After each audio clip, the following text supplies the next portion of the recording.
রাত তখন প্রায় 11টা। শহরের আকাশে হালকা বৃষ্টি। বারান্দায় দাঁড়িয়ে আছে তুহিন, হাতে একটা পুরনো ডায়েরি।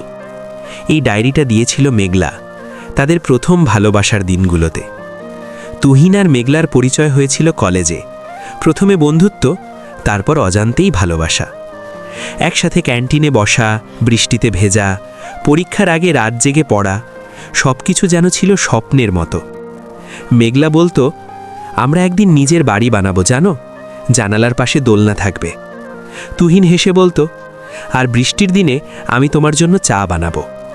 কিন্তু স্বপ্নেরও একটা সময়সীমা থাকে। তুহিনের পরিবার খুব সাধারণ, সংসারের দায়িত্ব তার ওপর। ভালো চাকরি পাওয়ার আগেই বাড়ি থেকে বিয়ের চাপ আসতে শুরু করলো মেঘলার ওপরও। মেঘলা অনেক লড়েছিল, কিন্তু একদিন কাঁদতে কাঁদতে বলেছিল, আমি আর পারছি না তুহিন, সবাইকে ছেড়ে তোমার কাছে আসার সাহস আমার নেই। সেদিন তুহিন প্রথমবার নিজেকে খুব অসহায় মনে করেছিল। ভালোবাসা ছিল, কিন্তু সময় ছিল না। কিছুদিন পর মেঘলার বিয়ে হয়ে গেল। সোশ্যাল মিডিয়ায় তার লাল শাড়ির ছবি দেখে তুহিন শুধু চুপ করেছিল।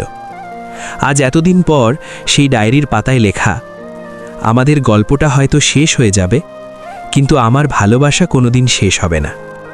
তুহিন ধীরে ডায়েরিটা বন্ধ করল। চোখে জল থাকলেও ঠোঁটে হালকা হাসি।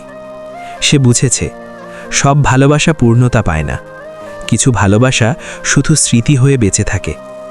বৃষ্টি থেমে গেছে, আকাশে একটু চাঁদের আলো ফুটেছে। তুহিন আসতে বলল, তুমি যেখানে থাকো ভালো থেকো মেঘলা, আমি এখানেই আছি আমাদের স্মৃতির সাথে।